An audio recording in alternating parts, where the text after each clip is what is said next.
이제 말씀 보시겠습니다. 신약성경 요한복음 21장 15절부터 17절입니다. 요한복음 21장 15절부터 17절 공독을 합니다.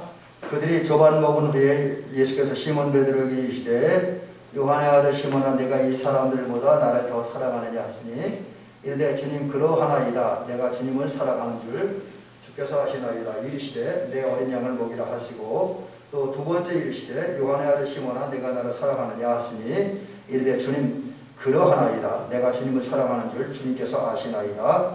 이르시되 내 양을 치라 하시고 세 번째 이르시되 요한의 아들 시몬아 내가 나를 사랑하느냐 하시니 주께서 세 번째 내가 나를 사랑하느냐 하심으로 베드로가 근심하여 이르되 주님 모든 것을 아시오매 내가 주님을 사랑하는 줄 주께서 아시나이다. 예수께서 이르시되 내 양을 먹이라. 아멘. 오늘은 이 말씀 가지고 참된 그리스도인, 참된 그리스도인 이런 제목으로 말씀드립니다. 오늘 우리는 뭐 부정할 수 없는 신분이 하나 있죠. 우리 자타가 함께 이야기하는 게 뭐냐면 우리 예수 믿는 사람들은 그리스도인이다. 뭐 이거 제가 자주 말씀드리는 건데 이 말은 우리는 이 말에 의하면 그리스도를 추종자, 이 추종한다는 말을 찾아보니까 굉장히 다양한 뜻들이 있더라고요. 언어상에는 크리스티아누스라고 하는 여기에는 추종자라고 하는 말로만 되어 있는데 이걸 한글로 찾아보니까 추종자라는 말 속에 따르는 자, 속한 자, 섬기는 자, 봉사하는 자, 일하는 자 이렇게 되어 있더라고요. 그래서 이런 의미에 의하면 우리는 예수님을 따르는 사람들입니다. 예수님을 따른다고 하는 것은 예수님의 그 삶을 본다고 예수님도 살아간다는 얘기를 말하는 거죠. 그 다음에 예수님께 속한 사람들, 우리는 예수님 안에 있으니까 예수님께 속한 자들이고요. 그 다음에 우리는 예수님을 섬기는 사람들, 그래서 예수님을 섬기는 사람들이고 또 예수님을 위해 봉사하는 그런 저와 여러분들입니다. 그래서 우리가 진정한 그리스도인이 살려면 주님을 섬기고 봉사하는 그런 삶을 살아야 되죠. 근데 우리가 이제 그리스도인으로 살기 위해서 구체적으로 어떤 일을 해야 되냐? 우리 성도들은 그러니까 성도들 우리 대민교 성도 저와 여러분들은 우리 주님을 사랑해야 됩니다. 우리 주님을 사랑해야 돼요. 그래서 주님께서 말씀하잖아요. 우리 잘 아는 말씀인데 내 마음을 다하고 목숨을 다하고 뜻을 다하여 주 너의 하나님을 사랑하라. 이 말씀에 의하면 우리 성도들은 특별히 그리스도인들이 그리스도인답게 살고 있었고 예수님께 속하고 예수님을 따르고 예수님을 섬기고 예수님께 봉사하는 삶을 살기 위해서 마음을 다해서 하나님을 사랑해야 됩니다. 이 마음을 다해 사랑한다는 말은 뭐냐면 하나님께 마음을 모으는 거예요. 그리고 모아진 마음으로 하나님을 사랑해야 됩니다. 우리 참된 그리스도인, 참된 기독교인 되면 마음이 주님께로 모아지고 그 모아진 마음을 가지고 예수님을 사랑하고 하나님을 사랑해야 됩니다. 그 다음에 이제 예수님을 사랑하기 위해서 우리가 해야 될 일은 목숨을 다해서 하나님을 사랑해야 된다. 이 목숨을 다해 사랑한다면 생명 바쳐 사랑해야 된다. 생명 바쳐서. 대충 사랑하는 게 아니라 저와 여러분 생명을 바쳐서 주님을 사랑해야 된다. 이게 그리스도인답게 살아가는 모습이죠. 또 뜻을 다해서 여기는 내 정신, 내 의지, 또 내가 어떤 뭘 읽고 이해할 수 있는 이해력, 내 가진 지혜, 지식을 전 동원해. 그 모든 나의 것을 다 동원해서 하나님을 사랑해야 된다. 주님을 사랑해야 된다. 그렇게 사랑할 때에 우리가 진정한 그리스도인이다 라고 이야기할 수 있습니다. 자, 그러면 왜 진정한 그리스도인답게 살기 위해서 예수님을 사랑하고 하나님을 사랑해야 돼? 왜 하나님을 사랑해야 되냐? 왜 예수님을 사랑해야 되냐? 여기에 대한 이유를 좀 살펴보려고 합니다. 그 이유는 간단해요. 그건 뭐냐면 예수님이 우리를 사랑했기 때문입니다. 예수님이 우리를 사랑했기 때문에. 우리가 주님을 사랑해야 되는 이유, 하나님을 사랑해야 되는 이유는 주님이 우리를 사랑하기 때문이라는 거죠. 그래서 성경은 하나님이 우리를 사랑하는 것, 예수님이 우리를 사랑하는 것에 대해서 이렇게 증언하고 뭐라 그러냐면 하나님이 세상을 이처럼 사랑하사 독생자를 주셨으니 하나님이 세상을 이처럼 사랑하사 독생자를 주셨으니 그러니까 이 말씀은 하나님은 예수 그리스도 한 번밖에 없는 예수 그리스도를 주셔서 십자가에 죽게 하시기까지 우리를 사랑하라는 얘기죠. 그 다음에 이제 요한복음 13장 1절에 보니까 예수님께서 중간 생애를 건너뛰어서 세상에 있는 자기 사람들을 사랑할 때 어떻게 사랑했냐? 끝까지 사랑했다. 끝까지. 근데 여러분, 이제 이건 성경 오늘 그 큰 틀에서 얘기고, 이 부분적으로 들어가서 예수님은 어떻게 우리 사랑했냐. 우리를 향한 하나님의 사랑이 나타나는 크게 두 가지로 나타나. 두 가지. 어떻게 두 가지로 나타나냐? 그 사랑하는 방법 모습을 보니까 첫째로 문제를 해결해 주심으로 주께서 우리 사랑해 주셨다라는 것이죠. 그럼 베드로를 비롯한 여러 제자들이 만난 문제가 뭐냐? 지금 이제 오늘 본문으로 좀 돌아가 보면 요한복음 21장부터 이제 잠깐 얘기를 하면 요약해서 얘기는 이렇습니다. 예수님께서 십자가에 달려 죽으셨습니다. 많이 실망했죠. 제자들이 많이 슬펐습니다. 많이 좌절했어요. 이제 그게 예수님이 십자가에 달려 죽으셨을 때 나타났던 제자들의 마음, 제자들의 심리 상태, 제자들의 영적 상태입니다. 그런데 이제 문제는 더 큰 문제가 여기 있는 거예요. 안식 후 첫날 새벽, 3일이 지난 안식 후 첫날 새벽 주일 아침에 예수님이 부활했잖아요. 그리고 베드로를 비롯한 몇 명의 제자들이 예수님을 만났습니다. 뭐 막달라 마리아를 비롯해서 여인 처음에 만났고, 그 다음에 베드로 가서 만나고, 또 숨어있는 제자들 예수님이 찾아와 만나셨잖아요. 또 엠마오 마을에 가는 제자들도 만나셨습니다. 그럼에도 불구하고 이들은 디베리아 바닷가로 갔어요. 디베리아 바닷가로 갔어요. 그리고 밤새도록 고기 잡이는데 고기를 한 마리를 잡지 못했습니다. 그래서 이제 고기를 잡지 못하니까 이들은 새벽녘이 됐을 때, 또 날이 밝아올 때 허탈하죠. 실패와 좌절, 또 부끄러움, 또 이제 생계 걱정, 뭐 이런 것을 가득 차 있었습니다. 그리고 예수님을 만났음에도 불구하고 부활하신 예수님께 붙어있는 예수님을 떠나 낙향해서 세상 속으로 다시 빠져들어가는 그런 심각한 문제 속에 빠져 있습니다.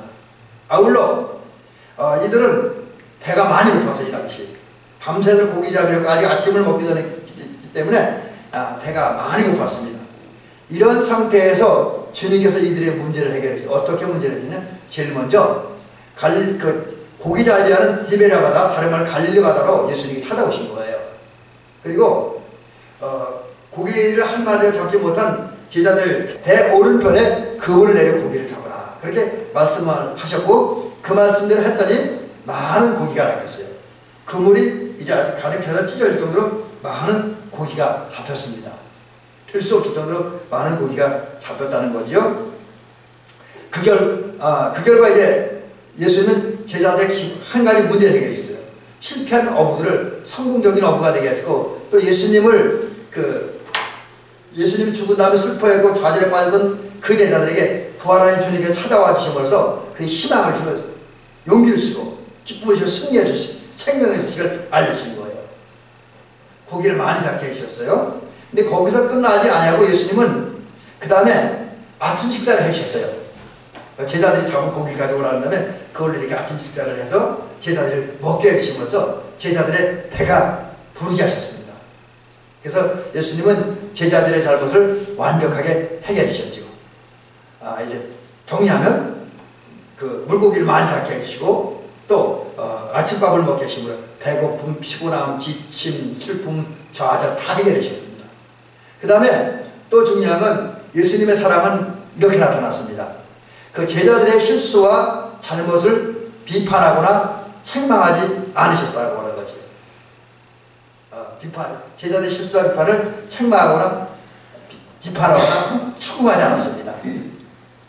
사실 여러분, 이제 우리가 성경을 좀 더 읽어보면 베드로를 비롯한 그 제자들은 정말 주님 앞에 많은 잘못을 저질렀어요. 큰 실수를 했습니다. 특별히 베드로는 예수님의 수제자이고 예수님으로부터 천국 열쇠를 받은 사람임에도 불구하고 엄청난 실수를 했잖아요.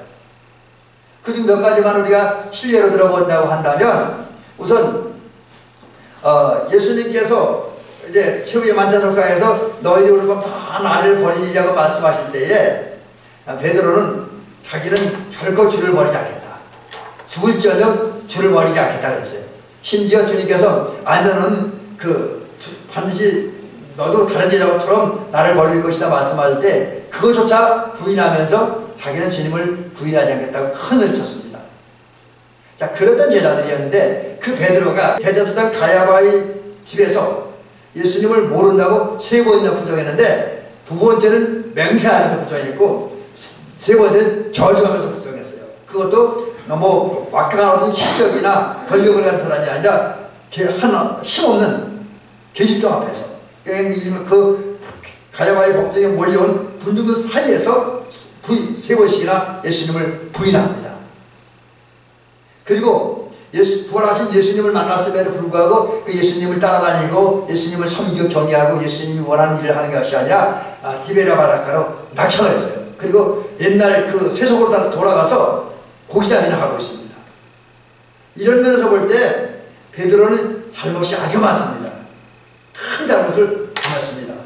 아마 웬만한 사람 같으면 이러한 베드로를 향해서 이놈 너 어떻게 그럴 수가 있냐 하면서 심하게 책망을 해야 됐습니다. 근데 성경을 보면 예수님은 앞에서 말씀드린 것처럼 베드로를 위해서 7 계적 안고 있는 배고픔의 문제, 지침의 문제, 피곤함의 문제, 굶주림의 문제, 좌절과 실패의 문제 다 해결해 주셨습니다. 그러나 그 과정 위에서 주님은 제자들의 잘못을 전혀 추구하지 않았어요. 실수 많은 베드로의 잘못, 다른 제자들의 잘못을 절대로 추궁하거나 비난하지 않으셨습니다. 오히려 그들의 잘못을 덮어주셨어요. 감춰주셨어요. 그냥 용서하시고 그냥 사랑을 베푸셨습니다. 왜? 그것이 제자들을 향한 주님의 사랑이기 때문에 그렇습니다. 여러분, 이것이 실수한 제자들을 향한, 실수한 베드로를 향한 주님의 사랑이고, 오늘날 하나님 앞에서 바로 살지 못하는 그런 저와 여러분들 향한 하나님의 사랑인 줄로 믿습니다. 그렇습니다. 우리는 살다 보면 실수를 많이 합니다. 잘못을 많이 해요. 하나님이 원하는 삶을 살지 못하고 하나님 뜻대로 살지 못하고 심지어 더 심한 경우는 그리스도인으로서 해서는 안 될 일을 하면서 정말 큰 실수를 범하면서 살아갑니다. 근데 주님은 이런 우리들이 안고 있는 여러 가지 문제를 해결해, 먼저 우리의 문제를 해결하시고, 그 문제를 해결하는 과정 중에서 우리의 잘못과 우리의 모든 실수를 추구하거나 비판하고 정죄하고 들춰내는 그런 일 하지 않습니다. 그러니까 다 덮어주시는 거예요. 우리 허물과 죄를 다 덮어주시고 그냥 용서하십니다. 왜? 우리를 사랑하시기 때문에. 여러분, 우리는 이러한 주님의 사랑을 받고 있습니다. 그렇다고 한다면 이 하나님의 사랑에 우리는 어떻게 응답해야 됩니까? 적어도 양심적인 사람이라고 한다면, 죄를 사람이라고 한다면 그렇게 용서해 주시고 잘못 덮어주시고 문제를 해결해 주시기까지, 우리를 특별히 독생자를 주시기까지 사랑하신 그 주님을 사랑해야 되는 것입니다. 그럼에도 불구하고 우리 사람들은 그렇게 살아가지 못하죠. 실제로 우리가 주님을 사랑하는 것만큼, 또 주님이 우리에게 요구하는 것만큼 주님을 사랑한다라고 하는 건 쉽진 않아요. 그렇다고 해서 우리가 예수 믿는 사람들인데, 그리스도인들인데, 이런 우리가 주님을 전혀 안 사랑하느냐? 그건 아닙니다. 우리들 역시 그리스도인이기 때문에 베드로가 그랬던 것처럼, 선배들이 그랬던 것처럼 주님을 사랑하기는 합니다. 여러분, 예수님 사랑하죠? 아멘. 사랑하긴 합니다. 저도 사랑합니다. 베드로도 주님을 사랑합니다. 문제는 예수님이 베푸시고 예수님이 요구했던 그 사랑에는 미치지 못하는 게 베드로의 사랑이고, 주님을 향한 저와 여러분의 사랑입니다. 저는 이 부분을 많이 느낍니다. 제가 주님을 사랑하긴 하지만 주님을 향한 내 사랑이 예수님이 나에게 베풀어주시고 나에게 요구하는 사랑이 너무나 미치지 못한다는 사실. 여러분, 그렇습니다. 실제로 예수님을 향한 믿음과 예수님을 향한 사랑은 우리가 너무 부족해요. 예수님이 원하는 그 우리는 너무 미치지 못합니다. 그 모습을 오늘 본문에 나타난 베드로를 통해서 발견합니다. 조금 전에 말씀드렸던 것처럼 베드로는 예수님을 사랑했습니다. 그러기에 네가 나를 사랑하냐고 물을 때 베드로가 주님을 사랑한다라고 대답을 합니다. 이것은 허풍이 아니고 거짓말이 아닙니다. 사실이고 진실이었습니다. 근데 문제는 베드로가 주님을 사랑하되 주님이 원하는 것만큼, 주님이 기대하고 요구하는 것만큼은 살아가지 못했다라고 하는 거죠. 그 모습이 어떻게 나타나냐? 사실 우리만 성경으로 보면 그렇게 크게 드러나지 않아요. 오늘 보면 성경은 아마 우리 조금 전에 저하고 우리 권사님들, 또 우리 그 목사님도 같이 읽으셨지만 네가 나를 사랑하느냐, 그 주님 그런 질문 3번 하잖아요. 그리고 베드로는 그 대답에 예 내가 주님을 사랑합니다 이렇게 3번 대답합니다. 그래서 우리만 성경으로 보면 그 이 속에 담긴 깊은 의미를 별로 그렇게 찾기가 쉽지는 않습니다. 그래서 이제 그 원어 성경을 보면 그 차이가 좀 납니다. 물론 이제 학자들에 따라서는 그 원어에 등장한 단어가 큰 차이가 없다라고 하는 그런 이야기하는 분들도 있기는 합니다. 그러나 그 단어가 의미하는 그 말에 의하면 예수님이 베드로에게 요구할 때 네가 나를 사랑하냐고 말씀할 때 물었던 사랑과 예 제가 주님을 사랑합니다라고 대답한 베드로의 대답이 의미가 달라요. 자, 그 어떻게 대답하냐면 예수님은 여기 오늘 원어를 보니까 뭐라고 물으냐면 그 베드로에게 아가페스 메라고 했어요. 아가페스 메. 여기서 그 주님은 베드로에게 너는 아가페적인 사랑으로 나를 사랑하느냐 이렇게 묻는 거예요. 이게 뭐냐면 여기 자막에 드는 대로 하나님의 사랑으로 나를 사랑하느냐. 하나님의 사랑은 어떤 사랑입니까? 무조건적이고 헌신적이고 희생적이고 순결하고 조건 없는 그런 사랑이잖아요. 특별히 십자가에 나를 죽게 하시기까지 하는 예수님은 십자가에 죽기까지 하는 희생적인 사랑입니다. 여기에는 아무 조건도 없습니다.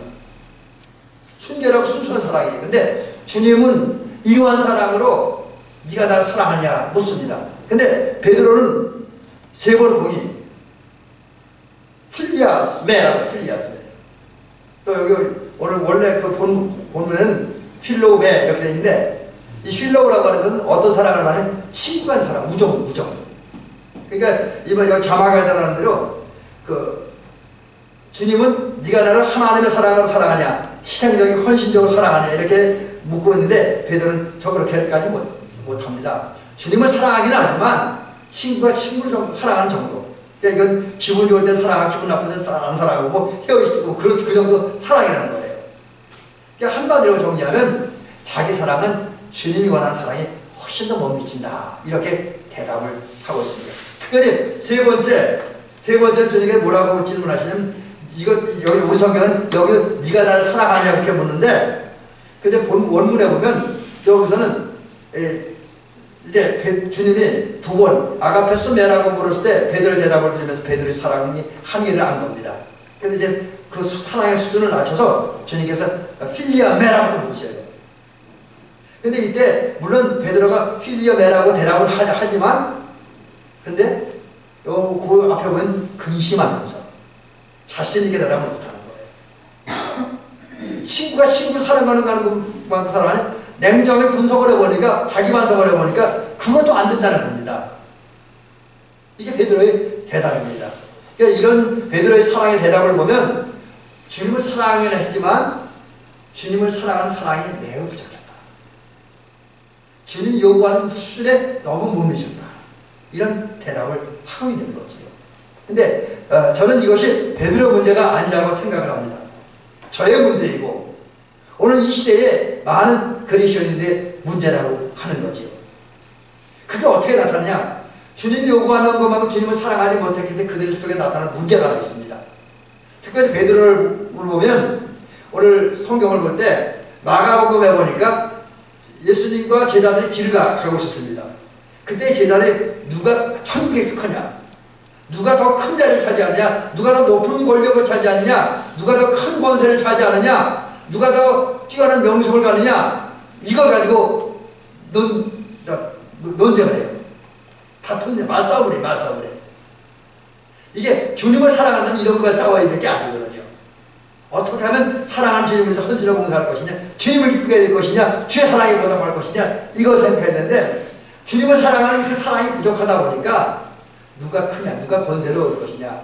누가 더 명예를 얻을 것이냐? 그 문제를 가지고 싸웁니다. 그리고 주님을 향한 사랑이 부족했기 때문에 가야바의 법정에서는 주님을 모른다. 그것도 두 번째는 맹세하면서 세 번째는 저주하면서 주님을 모른다고 부인한다는 거죠. 그리고 또 하나는 부활하신 주님을 만났으면 집에 가요.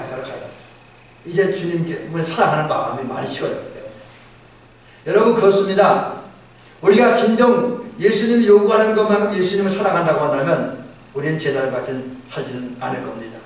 근데 주님을 향한 우리의 사랑이 힘이 부족하기 때문에 우리 때로는 자존심 문제를 가지고 체면 문제를 가지고 권력의 문제를 가지고 자존심의 문제를 가지고 싸웁니다.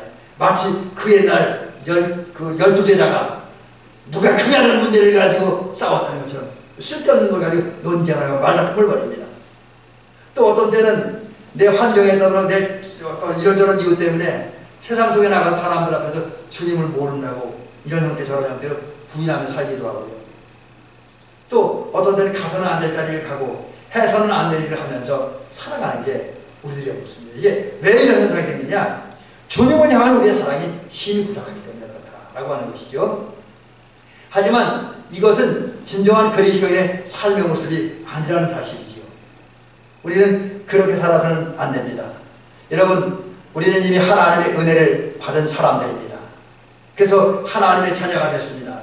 하늘나라 백성이 됐습니다. 또 그리스도인이 되었습니다. 그렇다고 한다면 우리는 어떻게 살아야 됩니까?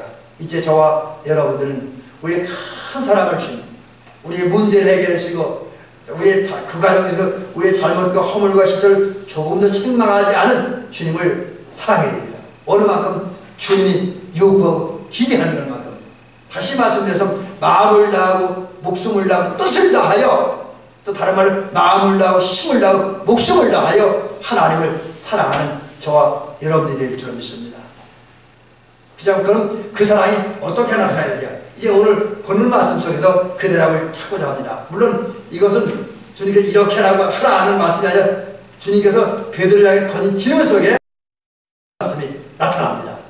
그리고 그 질문 통해서 베드로에게 대답을 하고 그 대답을 들은 베드로에게 다시 들려주는 그 말씀 속에서 우리가 정말 주님이 요구하고 기대하는 사랑을 하려면 어떻게 살아야 지 그걸 우리에게 가르쳐주고 있습니다. 그래서 오늘 본문에 보니까 예수님께서 베드로에게 묻습니다. 네가 이 사람들보다 나를 더 사랑하느냐? 이 사람들보다. 여기서 이 사람들이, 이거 말은 뭐냐면 다른 사람들이 주님을 사랑하는 것보다. 그러니까 거기 이제 베드로 집에 사람들이 많이 있었잖아요. 이제 동료 7제자도 있었고 또 더 멀리는 다른 고기자들은 그런 사람들도 있었을 것입니다. 근데 그 사람들이 주님을 사랑하는 것보다 네가 더 나를 사랑하느냐? 이렇게 묻고 있는 거예요. 그래서 이제 제가 많이 참 정리가 하기가 힘들어서 제가 여기 자막에 빼놨으면 그런 의미도 있습니다. 네가 다른 사람이 나를 사랑하면 네가 더 다른 사랑하느냐? 그런 것도 있고요. 또 하나는 너는 여기는 네 친구들, 네 가족들, 네 동료들, 여기는 물고기, 그리고 그 물고기가 주어진 돈보다 나를 더 사랑하느냐? 이런 의미도 있습니다. 자, 이런 의미 속에서 나타난 게 뭐냐? 그 의미는 이런 겁니다. 예수님을 향한 당신의 사랑이, 너의 사랑이 최우선적이라는 거죠. 우리 성도들은 주님을 사랑하는데 그 무엇보다 주님을 더 사랑한다는 거죠. 친구보다 더, 돈보다 더, 명예보다 더, 권세보다 더 하나님을 사랑해요. 최우선적으로. 그걸 먼저 사랑해야 된다는 거죠. 또 하나는 절대적인 거예요. 주님을 향한 사랑은 그 무엇과도 비교할 수 없는 거예요. 이건 절대적인 거예요. 그만큼 뛰어나야 된다는 거죠. 그 다음에 또 하나는 질적으로 제일 좋은 거예요. 내가 가장 좋은 것을 들여서 하나님을 사랑해야 된다는 거죠. 그리고 주님을 사랑하는 뜨겁고 열정적으로. 그래서 우리 가슴 속에는 사실 이 뜨거움과 주님을 향한 뜨거운 열정이 있어요. 그게 주님 사랑하는 겁니다. 예배드릴 때 뜨겁고, 찬양할 때 뜨겁고, 기도할 때 뜨겁고, 뭐 주님을 봉사할 때 뜨겁고 열정적이어야 된다는 거죠. 그리고 주님이 십자가 달려 죽기까지 우리를 헌신하고 희생하셨던 것처럼 우리도 주님을 위해서 내 모든 것을 헌신하고 희생하는 그런 사랑을 해야 된다라고 하는 거죠. 그 다음에 이제 우리가 주님이 요구하는 것만큼 주님을 사랑하기 어떻게 해야 되냐. 저는 이것은 그 성경에 있는 얘기보다는 제가 어떤 책을 읽다가 좋은 글을 읽었는데 그것 속에 나타나는 이야기를 예화를 빌려주면서 이 사람을 얘기를 하려고 그럽니다. 여자 권사님이 한 분 계시고요. 권사님이 계시는데 이분은 이제 한 분의 남편을 모시고 삽니다. 근데 그분이 장로님인데요. 근데 이 장로님이 취미가 하나 있는데 사진 촬영하는 걸 되게 좋아한대요. 카메라를 그려서 사진 촬영하는 걸 되게 좋아한답니다.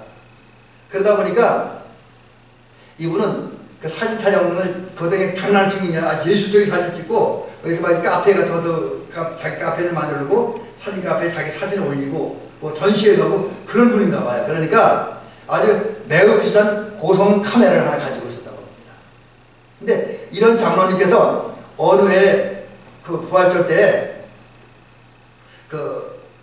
이제 그 부활절 행사가 예배되잖아요. 그래서 그 하는 행사를 사진을 잘 찍어서 자기도 보관하고 또 존경하는 목사님에게 드리고 교회 역사 자료로 모으려고 이제 모을 수 있는 사진을 촬영하기를 카메라를 들고 교회를 갔다고 합니다. 뭐 여기까지 그냥 일반적인 얘기예요. 그리고 카메라를 옆에 놓고 잠깐 기도를 했다고 합니다. 근데 그 기도하고 눈을 떠보니 카메라가 없어졌다는 거예요. 누가 그 장로님이 기도하는 시간에 카메라를 훔쳐간 거예요. 그래서 이 장로님이 카메라를 잃어버렸습니다. 그래서 이 사진 촬영에 관심이 많고 카메라를 그것 때문에 애증하는 이 장로님이 많이 속상하고 실망합니다. 마음이 아픈 거예요. 이 권사님 사실은 참 어렵게 사는 인물이에요. 사실 이 장로님은 사진 촬영하는 거에 관심은 있고 그건 열심히 했지만 직장생활은 신통치 못해요. 돈벌이도 신통치 못하면서 이 장로님 가정의 살림살이는 이 여자 권사님이 다 책임졌대요. 권사님이 돈 벌어다가 그들까지 먹고 사는 그런 집이라는 겁니다. 근데 그 권사님이 이 장로님, 그 남편 장로님 카메라를 읽고 안타까워하고 속상해하는 그 모습을 보면서 느끼게 아, 우리 장로님의 유일한 친척 하나지.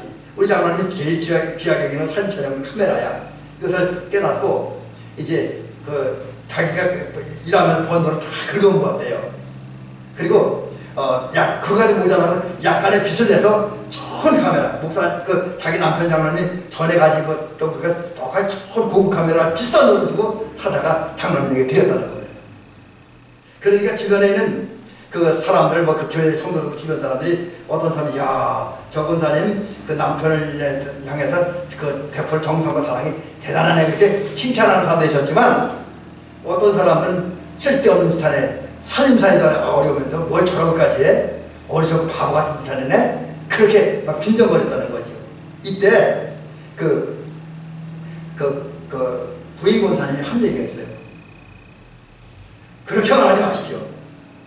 우리 장로님에게, 우리 장로님 물론 주님을 제일 사랑하고 주님을 뜨겁게 사랑하고 주님을 향한 사랑이 우선입니다. 그러나 그 다음에 소중히 여기는 게 사진 촬영이고 카메라입니다. 그러기에 우리 장로님에게서 카메라를 빼앗는 것은 좀 심하게 죽으라는 건 똑같습니다. 그렇기 때문에 나는 그 모습을 볼 수가 없습니다. 그래서 내가 남편을 사랑하고 또 내가 그 사랑하는 남편을 너무 귀하게 여긴다. 그리고 그런 귀하게 여기는 우리 남편이 귀하게 여기는 카메라를 나도 귀하게 여깁니다. 그래서 나는 남편을 귀히 여겨 사랑하는 마음으로 비싼 돈을 주고 심지어 조금의 빚을 내서까지 이렇게 좋은 카메라를 사서 내 남편에게 드립니다. 이렇게 이야기했다는 거지요. 여러분 이 말을 통해서 이 권사님 얘기가 100% 옳다 그러다 이거는 여러분들이 알아서 판단하십시오. 근데 여기서 중요하게 얻는 교훈 하나가 있습니다. 여러분 이 권사님은 남편이 귀하게 여기고 자기도 귀하게 여긴다는 거예요. 바로 이것이 주님을 사랑하는 저와 여러분들의 마음이 되어야 된다는 겁니다. 여러분 우리 진정으로 주님을 사랑하고 진정으로 주님을 존귀히 여긴다고 한다면 주님이 예수께서 귀하게 여기고 사랑하는 것들을 저와 여러분도 사랑해야 됩니다. 귀하게 여겨야 됩니다. 그런 면에서 본다면 여러분 예수님이 귀하게 여기는 이 주의 몸된 성전, 이 보이는 건물 이거 하나를 여러분이 귀하게 여기고 사랑해야 될 줄로 믿습니다.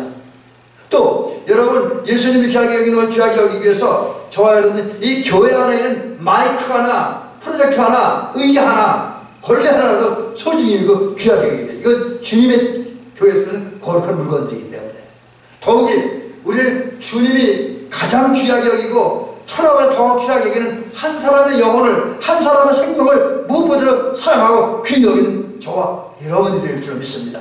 이것이 예수님을 사랑하는 거예요. 예수님이 요구하는 것만큼, 예수님이 기대하는 것만큼 사랑하는 겁니다. 마지막 하나, 조금 시간이 다 되었는데 여러분 예수님이 주신 사명을 감당하기 위해서 죽도록 충성하고 헌신하는 저와 여러분이 될 줄로 믿습니다. 오늘 본문에 보면 예수님께서 세 번의 질문을 통해서 확실하게 했어요. 물론 조금 전에 말씀드린 것처럼 그 베드로의 대답이 또 실제 베드로의 마음이 당신이 기대하는 것만큼 당신이 요구하는 것만큼은 이루지 못했던 사실 분명히 확인했어요. 그럼에도 불구하고 한 가지 확실한 것은 주님은 베드로가 당신을 사랑하고 있다는 사실을 확인한 거예요. 뭐라고 합니까? 중요한 사명을 주는데 오늘 제가 미리 자막에 올려드린 내 양을 먹이라, 내 양을 치라. 무슨 얘기입니까? 한마디로 목자의 사명을 주는 거예요. 목자의 사명. 주님은 베드로의 사랑을, 베드로가 당신을 사랑하고 있다는 사실을 확인하는 순간 베드로에게 사명을 주요. 그러니까 이 말은 다른 말은 주님은 누구에게 사명을 주고 누구에게 일거리를 맡기느냐? 주님은 진정을 사랑하는 성도들에게. 그래서 여러분, 오늘 저와 여러분들이 사명을 받은 것은 주님이 우리가 비록 당신이 요구하는 것만큼 안 돼도 주님을 사랑하고 있기 때문에 사명을 주신 거예요. 그 사명이 목자의 사명입니다. 그 목자의 사명이 바로 이제 내 양을 치라는 거죠. 그럼 예수님이 내 양을 치라는 여기서 예수님이 말씀하신 내 양에는 무슨 의미가 있느냐? 한마디로 얘기하면 범죄하고 타락했어요. 그래서 잃어버린 양이었습니다. 하지만 주님께서 구원하시려고 계획하신 모든 사람입니다. 하나님은 모든 사람들이 구원받기를 원하십니다. 그렇다고 한다면 이런 양이라고 하는 오늘 우리 주변에는 모든 사람들을 의미한다라고 이야기할 수 있습니다. 그래서 구체적으로 얘기하면 우선 교회 안에서 볼 때에 하나님께서 하나님을 사랑하는 우리들에게 맡긴 양들은 누구냐? 믿음이 약하거나 믿음이 흔들리고 있는 교우들입니다. 그들이 우리가 목양해야 할 양들이라는 거죠.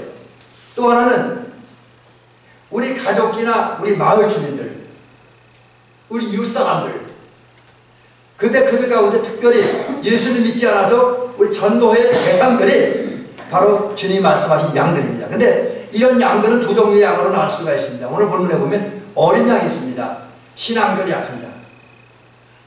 은혜 받으려고 하는, 그리고 신앙을 살려고 하는 의지와 뜻이 전혀 없는, 아니 있어도 아주 수박한 그런 교우들이다 라고 이들이 어린 양이고요. 그 다음에 오늘 본문에 보면 프로바텀이라고 하는 말을 쓰면서 그냥 일반적인 양이 있습니다. 이분들은 이거 개나는 데 해석인데 조금 성장했어요.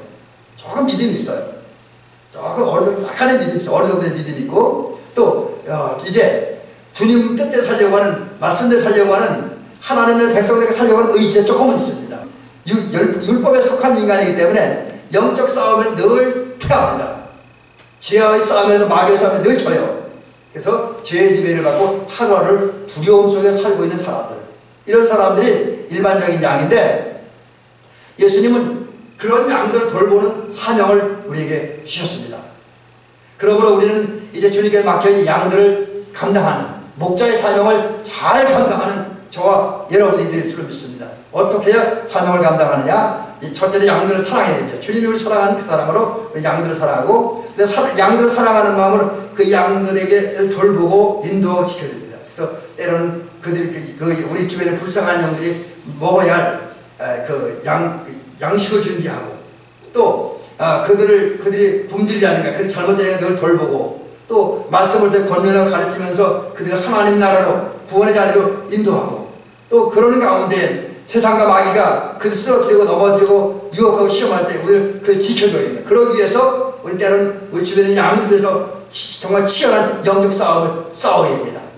특별히 가장 중요한 것은 우리가 주어진 목자의 사명을 감당하기 위해서 예수의 말씀이라고 하는, 예수님이라고 하는, 하나님의 말씀이라고 하는 생명의 양식과 생명의 음료를 우리 집에는 우리 가족들과 우리 이웃들, 우리 교회 안에 믿음이 약한 사람들이 자꾸 들려주고 보여주고 가르쳐서 생명의 양식, 생명의 음료를 공급해주는 저와 여러분들이 될 줄 믿습니다.